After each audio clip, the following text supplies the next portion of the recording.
Hi അസ്സലാമു അലൈക്കും. എല്ലാവർക്കും പുതിയൊരു വീഡിയോയിലേക്ക് സ്വാഗതം. അപ്പോൾ ഇന്ന് വന്നിട്ട് നമ്മൾ ആ കസ്റ്റേർഡ് ഉണ്ടായിരുന്നല്ലോ, അപ്പോൾ ആ കസ്റ്റേർഡ് കൊണ്ട് ഇനി വേറെ എന്തെങ്കിലുമൊക്കെ ഉണ്ടാക്കണമല്ലോ. അപ്പോൾ അതുകൊണ്ട് നമ്മൾ വേറെ ആയിട്ട് ഉണ്ടാക്കിയിട്ടുണ്ട് കേട്ടോ. അപ്പോൾ അതിന് വേണ്ടിയിട്ട് ഇതാ പാൽ വെച്ചിട്ടുണ്ട്. പാൽ 300 ഗ്രാം പാലായിട്ട് ഞാൻ എടുത്തിട്ടുള്ളത്. 300 ml 500 ml പാക്കിൽ നിന്ന് 300 ml പാലെടുത്തിട്ടുണ്ട്. പിന്നെ നമുക്ക് അതിനാവശ്യമുള്ള പഞ്ചസാര ഇട്ട് കൊടുക്കാം കേട്ടോ. ഞാൻ 3 ടേബിൾ സ്പൂണോളാണ് ഇട്ട് കൊടുത്തിട്ടുള്ളത്. ഒരു പാകത്തെ മധുരം കേട്ടോ, കൂടുതലുമില്ല കുറവില്ല, അങ്ങനെ ഒരു പാകത്തിൽ നിൽക്കുന്ന മധുരം ഉണ്ടായിരുന്നുള്ളൂ. നന്നായിട്ടൊന്ന് മെൽറ്റാക്കിയിട്ട് എടുക്കുക കേട്ടോ. അപ്പോൾ അത് അങ്ങനെ അരിഞ്ഞ് വന്നോളും. ഒരു പാത്രത്തേക്ക് 3 ടേബിൾ സ്പൂണോളം കസ്റ്റർഡ് പൗഡർ എടുത്തിട്ട് കുറച്ച് പാലിലോ അല്ലെങ്കിൽ വെള്ളത്തിലോ ഒന്ന് അലിയിച്ച ശേഷം ഇതിലേക്ക് ഒഴിച്ച് കൊടുക്കുക കേട്ടോ. അപ്പോൾ പാലിൽ ആവണമെന്നില്ല, അല്ലെങ്കിൽ വെള്ളത്തിലോ എന്തായാലും വേണ്ടില്ല.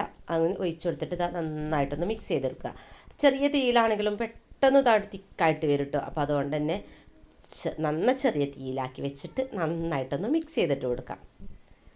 പിന്നെ ഇതിലേക്ക് ഞാൻ കുറച്ച് വാനില എസൻസ് കൂടെ ഒഴിച്ചെടുക്കുന്നുണ്ട്, ഒരു 1/4 ടീസ്പൂണോളം. അത് കാരണം എൻ്റെ കസ്റ്റേർഡ് പൗഡർ വാനില എസൻസിൻ്റെ അല്ല, വെറും ഒന്നുമില്ലാത്ത സാധാ പൊടി ആയതുകൊണ്ടാണ് കേട്ടോ ഞാനത് ഒഴിച്ചു കൊടുത്തിട്ടുള്ളത്. അപ്പോൾ നിങ്ങളത് വാനിലേൻ്റെ ഒക്കെ ആണെങ്കിൽ പിന്നെ ഒഴിച്ചെടുക്കേണ്ട ആവശ്യമില്ല. പിന്നെ ഇത് നന്നായിട്ട് ഇതുപോലെ ആക്കി എടുത്തിട്ടുണ്ട് കേട്ടോ. ഇത്രയും ആവണം കേട്ടോ, എന്നാലും നമുക്ക് ഫ്രിഡ്ജിലൊക്കെ വെച്ച് തണുപ്പിക്കുമ്പോൾ കുറച്ച് തന്നെ കട്ടയായിട്ട് നിൽക്കുള്ളൂ. ആ ഒരു കട്ട കഴിക്കാനാട്ടോ ഭയങ്കര ടേസ്റ്റ്. അപ്പോൾ നമ്മൾ ഏത് ട്രേ ആണോ എടുക്കുന്നത് അതിലേക്ക് ഇതുപോലെ കുറച്ച് ഒഴിച്ചു കൊടുക്കുക കേട്ടോ. നീങ്ങിപ്പോണ് ശ്രദ്ധിക്കേണ്ട, ഞാൻ ഒറ്റയ്ക്കാണ് എടുക്കുന്നത് കൊണ്ടാണേ.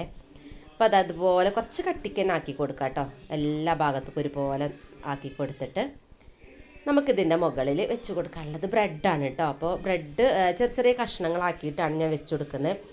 അപ്പോൾ നിങ്ങൾക്ക് ഈ ഒരു ബ്രെഡ് പൊരിച്ചിട്ട് വേണമെങ്കിൽ വെച്ച് കൊടുക്കാം കേട്ടോ, ഫ്രൈ ആക്കിയിട്ട് വെച്ച് കൊടുക്കാം.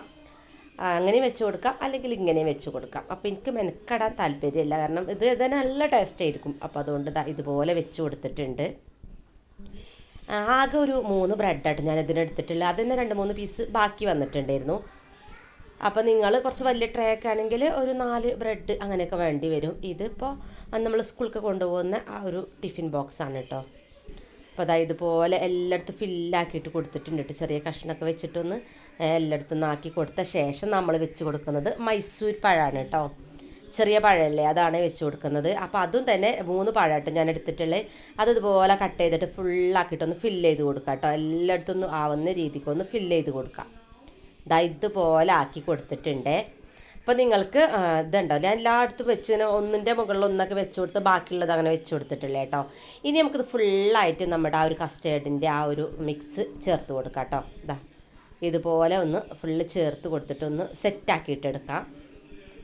അപ്പോൾ ഇത് കുറച്ച് കട്ടിക്ക്, ഞാൻ പറഞ്ഞ പോലെ താഴെ മുകളിലൊക്കെ കുറച്ച് കട്ടിക്കാവുമ്പോൾ നടുവിൽ ഈ പഴവും ബ്രെഡും വരുമ്പോൾ അടിപൊളി ടേസ്റ്റായിട്ട് ഒന്നും പറയാനില്ല, അത്രക്കും ടേസ്റ്റാണ്. അപ്പോൾ ഒന്നും പണിയില്ല. നമുക്കുള്ള പണി എന്താ വെച്ചാൽ ഈ പാലിൽ കസ്റ്റേർഡ് ഒന്ന് ചൂടാക്കിയെടുക്കുക, അത്ര മാത്രമേ ഉള്ളൂ കേട്ടോ. സിമ്പിളല്ലേ, പക്ഷെ കഴിക്കാനുള്ള ടേസ്റ്റ് അടിപൊളിയാണ്. അപ്പം ഇതിന് മുകളിൽ നിങ്ങൾക്ക് നട്ട്സ് എന്തെങ്കിലുമൊക്കെ ഉണ്ടെങ്കിൽ ഇട്ട് കൊടുക്കാം കേട്ടോ. അപ്പം ഞാൻ മുന്തിരി ഇതുപോലെ കുറച്ച് വെച്ച് കൊടുത്തിട്ടുണ്ട്. മുന്തിരി കഴിക്കണം ആർക്കും അത്രയ്ക്ക് ഇഷ്ടമല്ലാത്തതുകൊണ്ട് ഞാൻ കുറച്ച് വെച്ചിട്ടുള്ളൂ. നിങ്ങളടുത്ത് ബദാം അണ്ടിപ്പരിപ്പ് പിസ്ത എന്തും വെക്കാം കേട്ടോ. പിന്നെ മുകളിൽ നമുക്കതൊരു കവറ് ഇങ്ങനെ കവർ ഞാൻ ഇതാക്കി എടുത്തിട്ടുണ്ട്. ഇല്ലെങ്കിൽ നിങ്ങൾക്ക് അലുമിനിയം ഫോയിലോ അല്ലെങ്കിൽ ഇതുപോലെ തന്നെ വേറെ കവർ വാങ്ങാൻ കിട്ടും കേട്ടോ. അതിൽ വെച്ചിട്ട് ഇതുപോലെ അടച്ചു കൊടുക്കുക കേട്ടോ. ഇല്ലെങ്കിൽ വെള്ളം ഉള്ളിൽ കയറും, അപ്പോൾ അങ്ങനെ കയറാതിരിക്കാൻ വേണ്ടിയിട്ട് അതുപോലെ അടച്ചു വെച്ചിട്ടുണ്ട്. ഇനിയിപ്പോൾ ഞാൻ 4 മണിക്കൂർ കഴിഞ്ഞിട്ടാട്ടോ തുറന്ന് നോക്കുന്നത്. കണ്ടോ, സെറ്റായിട്ടുണ്ട് കേട്ടോ. അപ്പോൾ അതുപോലെ എന്നിട്ട് കണ്ടോ ഉള്ളിൽ വെള്ളം ഒന്നും ഇങ്ങനെ ഇതിൻ്റെ ആ ഒരു ആവിയായിരിക്കും ഇങ്ങനെ ആയിട്ടുണ്ട് കേട്ടോ. കുഴപ്പമില്ല. എന്നിട്ട് നമുക്കതൊന്ന് എടുത്ത് കഴിക്കാം കേട്ടോ. അപ്പോൾ ഞാൻ ഇങ്ങനെ എടുത്ത് കഴിക്കണത് വെച്ചാൽ എനിക്കിതിൻ്റെ മുകളിലത്തെ ഭയങ്കര ഇഷ്ടമാണ് കേട്ടോ. അപ്പോൾ അതുകൊണ്ടാണ് അങ്ങനെ എടുത്ത് കഴിക്കണേ. ആ ബ്രെഡും പഴവും ഒക്കെ കൂടെ വന്നിട്ട് അടിപൊളി ടേസ്റ്റാണ് കേട്ടോ. അപ്പോൾ ഇതിലേക്ക് അധികം സാധനങ്ങളൊന്നും വേണ്ടല്ലോ. അപ്പോൾ നിങ്ങൾ എന്തായാലും ഒന്ന് ട്രൈ ചെയ്ത് നോക്കണം കേട്ടോ. ഫീഡ്ബാക്ക് അറിയിക്കും വേണം.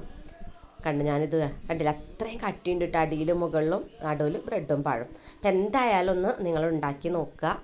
മഴയാണ്, നല്ല മഴയാണ്, തണുപ്പാണെങ്കിലും നമുക്ക് തണുപ്പുള്ള സാധനം കഴിച്ചിട്ടൊന്നുമില്ല കേട്ടോ, കാരണം അത്രക്കും ടേസ്റ്റ് ഉണ്ട്. അപ്പോൾ നിങ്ങൾ എന്തായാലും ട്രൈ ചെയ്ത് നോക്കുക. പുതിയൊരു വീഡിയോയുമായിട്ട് വീണ്ടും കാണാം. ബായ്.